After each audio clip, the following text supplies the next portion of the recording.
আজ শনিবার সকালে কোন্নগর চটকল মোড় থেকে প্রচার শুরু করলেন শ্রীরামপুর লোকসভা কেন্দ্রের সিপিআইএম প্রার্থী দীপশিতা ধর। কোন্নগর সিএস মুখার্জি চটকল মোড় থেকে শুরু করে কোন্নগর পৌরসভার 2, 3 ও 4 নম্বর ওয়ার্ডে প্রচার করেন দীপশিতার প্রচারে বরাবরের মতো এবারও ছাত্র যুবদের সামিল হওয়ার বিষয় লক্ষ্য করা গেছে। খোদ প্রার্থী সহ সকল কর্মী সমর্থক শিক্ষা এবং কাজের গ্যারান্টি সুনিশ্চিত করতে বামফ্রন্ট মনোনীত প্রার্থীদেরকেই আসন্ন লোকসভা নির্বাচনে ভোট দেওয়ার জন্য আবেদন জানিয়ে ভোট প্রচার করেছেন। বিপক্ষে হেভিওয়েট সব প্রার্থী থাকলেও তারা মানুষকে ভরসা জোগানোর চেষ্টা করছেন। দুর্নীতিমুক্ত রাজ্য গড়তে বামেরাই হলো আদর্শ, সেই বার্তায় মানুষের কাছে পৌঁছে দিচ্ছেন বাম কর্মী সমর্থকেরা।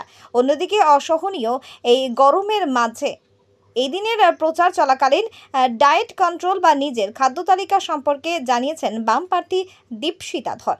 সেই সাথে লোকসভা নির্বাচনে টিকিট না পাওয়ার কারণে আরামবাগের বিদায়ী সাংসদ অপরূপা পোদ্দার গতকাল যে মন্তব্য করেছিলেন সেই বিষয়ে কটাক্ষ করেছেন দীপশিতা। আমাদের ডায়েট চার্ট সাধারণ মানুষ আমাদের যা খাওয়াচ্ছে, আমার ব্যক্তিগত কোনো প্রেফারেন্স নেই। আমরা ইউজুয়ালি দুপুরবেলা খাবারটা কোনো না কোনো কমরেডের বাড়ি এই অঞ্চলের সাধারণ মানুষের তাদের সঙ্গে খাচ্ছি, বলে তারা যা রান্না করছেন তাই খাচ্ছি। আমি একটু আলু পোস্ত খেতে ভালোবাসি বলে আমার জন্য মাঝে মাঝে একটু আলু পোস্ত খাচ্ছি। কালকে আরামবাগের সাংসদ অপরূপা পোদ্দার বলেছেন যে আমার কাছে পর্যাপ্ত টাকা ছিল না তাই টিকিট পাই। এটা হুগলির 2 মন্ত্রী জানতেন, কি বলবেন? আসলে টিকিটটা তো এখন ওই বাজারে কেনার মতো জিনিস হয়ে গেছে। এরকম মাছ, মাংস, ফল, শাকসবজি আমরা কিনি বাজারে গিয়ে, সেরকম সাংসদ এমএলএ হওয়ার জন্য আপনাকে কিনতে হবে। সাধারণ মানুষ যারা একে ভোট দিয়েছেন বা এদেরকে ভোট দিয়েছেন তারা বুঝুন যে আসলে যারা তাদের জনপ্রতিনিধি হচ্ছেন তারা কেউ তাদের যোগ্যতার জন্য হচ্ছেন না। কার পকেটে কত রেস্তো আছে, কার পকেটে কত টাকা আছে এবং এই টাকা আসবে কোথা থেকে? পৈতৃক সম্পত্তি থেকে তো আসবে না, নিজের বাড়িঘর বিক্রি করে কেউ রাজনীতি করে না।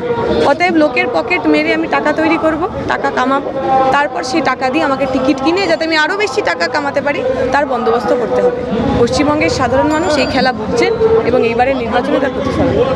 তারকেশ্বরের সর্বপ্রথম মডিউলার ওটি-যুক্ত hospital Tarakeswar Apollo multi speciality hospital. যোগাযোগ নাম্বার 03212276400 অথবা 9474147604।